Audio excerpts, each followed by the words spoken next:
If you're relying on mood or memory for your success, I got some bad news for you. You're going to fail. Hello and welcome. I'm the real Charles Brown, identity, purpose, and performance coach.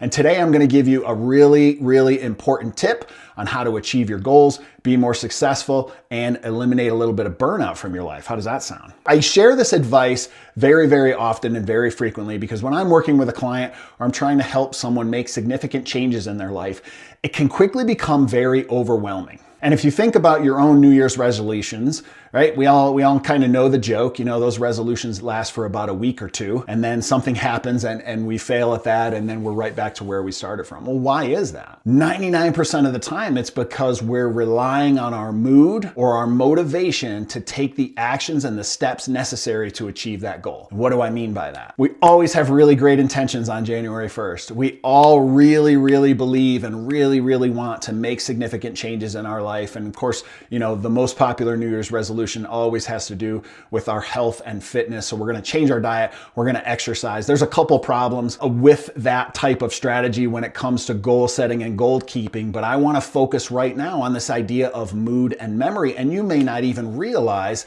that you're falling victim to these problems. The first obviously is mood. When we're in a great mood, we're more likely to do things for long-term success than when we're in a bad mood. If we're in a bad mood, we're thinking very scarcity-like and very scarcity-minded, and we're thinking about the immediate, present time, right now, or the very immediate future. We're not thinking about long-term goals and long-term success. When we're abundant-minded and we're in a great mood, absolutely. We're much more optimistic about our future, about our capabilities, about our intention to do things. So if you're relying on your mood to do that, you and I both know that moods vary every single day, sometimes several times during the same day. If you're just relying on your mood to motivate you and inspire you to get up and pursue that goal, you're setting yourself up for failure, because as soon as you have a bad day that initiates a bad mood or you get some bad news, odds are you're not going to take the steps necessary in that moment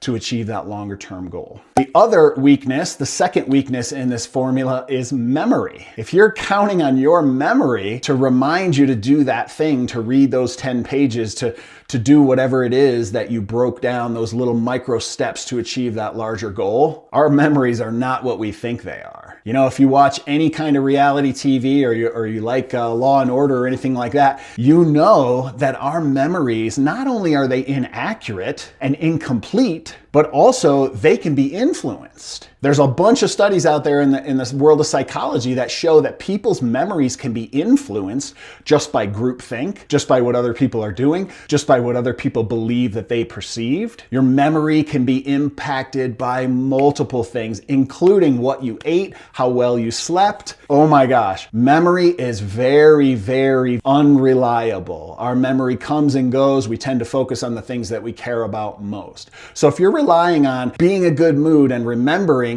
to do the thing that you wanted to do to achieve that goal, you're kind of setting yourself up for failure. So how do we overcome that? Well, the answer is actually really simple. The answer is don't rely on mood or memory. Use systems. Use reminders. These little $1,000 computers that we all have in our pockets. Use the calendar. You know, it's common phrase within the peak performance world to have calendar worship. And it's not that we don't care about having fun and doing things spontaneously. Not at all. But the things that are important to us, they get scheduled. And what gets measured gets done. What gets measured is what gets accomplished. So anytime I'm starting a new habit, anytime I'm pursuing a new goal, I've taken that large goal, I've broken it down into the smallest chunks I possibly can, let's just say daily, and then I create an activity on my calendar to say, this is what we're doing. At this day and at this time, we're going to take this action and we're going to do this step. And I'm counting on that system, and I'm counting on those reminders and those helpers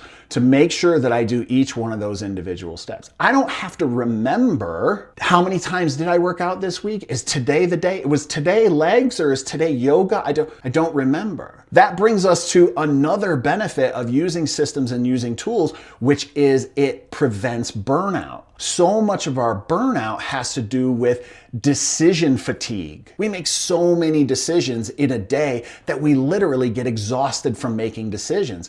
that feeds back. You can make a little feedback loop. That decision burnout and that decision fatigue feeds right back into our mood and into our memory. So the more we try to do in a day, the less we remember how to do it and the less we really feel like doing it. I'm going to keep that really basic. I just keep this short and sweet. If you're relying on memory and mood, I would challenge you to find a system or a tool to help you. Don't rely on, I will definitely remember this. You might tomorrow, the next day.